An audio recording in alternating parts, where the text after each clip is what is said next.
Of all of the spaces we visit, perhaps none capture the imagination more than a treehouse.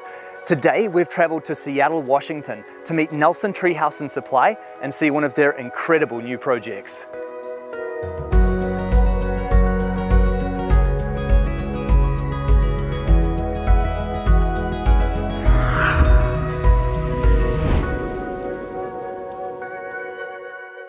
Hey Garrett. Hey. Awesome to meet you, mate. Glad you could make it. Welcome. Me too. Dude, what can I even say about this treehouse? This is so impressive. Pretty cool, huh? Nelson Treehouse and Supply was founded by Pete Nelson. You might also know him from the TV show Treehouse Masters on Animal Planet. Pete has been building treehouses for 40 plus years. He's built over 250 tree houses, and in 2010 he started Nelson Treehouse and Supply. And basically we travel the world building luxury, livable, fully functioned, fully furnished tree houses. So tell me a little bit about the construction of this thing, because this doesn't look like the sort of thing that you just throw together in your backyard. There is some pretty heavy hardware that's holding this thing up, isn't there? Yeah, so the whole treehouse is fully engineered. We have our treehouse attachment bolt that basically holds the whole thing together. It is 18 pounds of heat-treated steel bolt right into the tree. Steel yoke holding 2 steel beams. It's sound. There could be an earthquake and a windstorm and this thing is not going anywhere. This is definitely really well attached, but the question that I have to ask is, how does this actually affect the tree? I mean, they look quite invasive in there, don't they? We get that question so often, and the way a tree grows is all the nutrients flows through the cambium layer, which is this thin layer between the bark and the actual inside of the tree.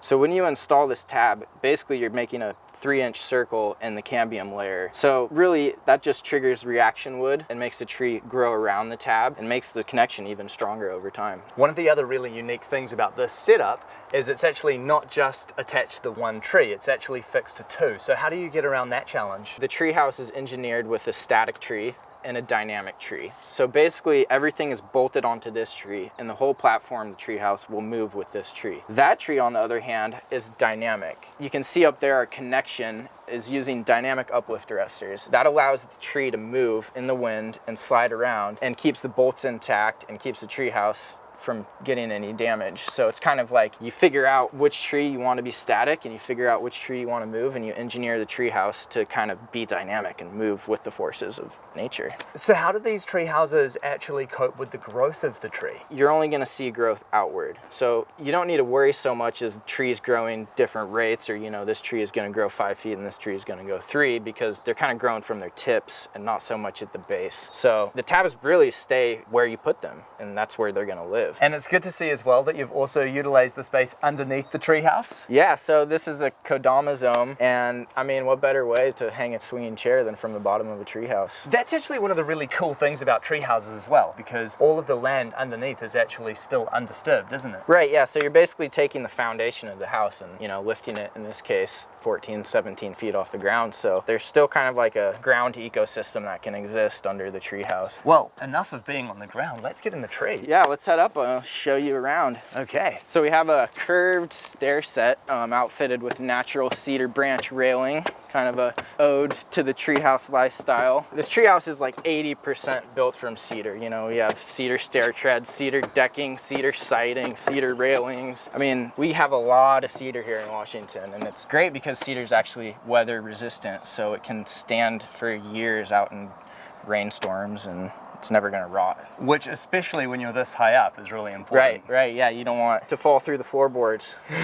Definitely not. Right. And what a great space you've got up here. Having especially this balcony area, it really allows the house to take advantage of its location, doesn't it? Right, well, I mean, a big thing about having a tree house is being able to be next to the tree, and so it's pretty important that every tree house has a deck. And like I said, we get a lot of rain, so the sleeping loft actually acts as a canopy for the table here. And we have a curved hog wire paneled railing here, so it adds kind of a nice natural detail. And one of the other things I noticed, obviously the treehouse itself is quite squared, but you do have a lot of features that are curved in this as well, kind of harking back to the tree that it's built around. Yeah, I mean, it's definitely somewhat more of a modern treehouse. We have a lot of 90-degree corners and lines, and You know, I think it's complemented pretty cool with the curved stair set and the curved deck, and it kind of just creates that contrast between like new and modern and back to nature. Can we have a look inside? Yeah, that's what we came for. Let's go check it out. Welcome to the Treehouse. This is really cool. Standing in here, it feels very much like I'm actually in a normal house. It's incredibly stable, and it's not until I actually look out the windows that I realize, yep, I'm actually standing in a treehouse right now. Yeah, I think that's a big thing about tiny living and treehouse living is that, you know, you want to feel at home. You don't want to feel like you're living in a plastic box. And so, you know, all the wood and the smell and the structure just really makes you feel at home. So when you're actually building a treehouse, to what extent does the tree dictate what you're able to do with the structure that you're building on it? You're definitely confined to X amount of space because you have to build off the trees. So in the design phase, you know, you're looking at where does this branch go? Where does that branch go? And so you kind of build the structure to fit within the trees. And so that actually drives a lot of the design processes. This treehouse really does look like it has been built so it could be lived in full time. Yeah, I mean, that's definitely an option we wanted to keep open. Just because no one lives in it now doesn't mean someone can move in later. And I think the place is designed with that in mind, you know, is that like you got your kitchen and your reading nook and your loft, and it's like it has all the things, at least for an extended stay at minimum. So we've got the kitchen over here then? Yep, the kitchen, space for a little mini fridge, you have a toaster oven and a microwave. It's actually kind of impressive what they managed to fit in this little space. And I see you've got a pull-out table here as well? Yeah, this is just a little pull-out table made from some of the reclaimed materials at the end of the project. And good to be resourceful? Yeah, easy to transform the space from, you know, a entertainment living room area to more of like a dining room table if you want to cook dinner or something. And is that a closet behind you there? Yeah, this is a closet. It's actually kind of built into the structure. There's some beams that cantilever out the side of this treehouse, and this whole kind of nook was built around having a closet here. So some extra storage space, and just like these bins down here under the reading nook, you know, those pull out and give extra storage. And what's out this door?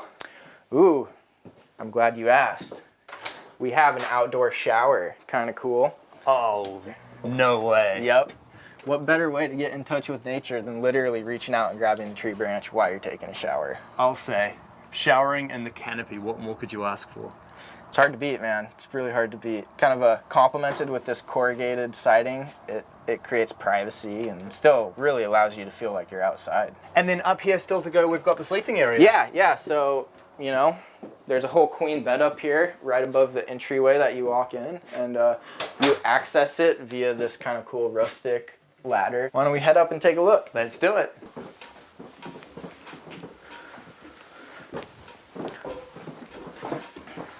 Oh, this is so nice up here. There's a lot of people who don't really like the idea of a sleeping loft because of accessibility issues, but I think if accessibility is not a problem, then it's definitely a more efficient use of the space. I mean, this whole area is deceivingly large. You know, you come up the ladder and you almost feel like you're in a separate room. There's this aesthetic about it that like you've almost entered into like a zone, you know, that's totally different from the space below. And with a treehouse like this, of course you have to have skylights. Yeah, skylights. I mean, you can lay in bed and literally look right up at the canopy of the tree. There's even like enough room to stand up. And from up here, there's a great view of the rest of the house as well. Right. I mean, it feels spacious, you know, for such a small space. This is a really functional home, but being a tree house of this nature, there's also a ton of engineering that's gone into it. What kind of cost would you be looking at to build something like this? With custom steel substructure, fully engineered, material cost, labor cost, you're probably looking at about $150,000. So it's not super cheap, but when you think about everything that's going into it, it's not super expensive either, is it? Right. I mean, it's essentially a fully functioning home, but 17 feet off the ground. So a big part of that is the labor and the steel substructure and the engineering and all the thought that goes into making it safe. So when you talk about that, there is obviously this real engineering factor to building tree houses.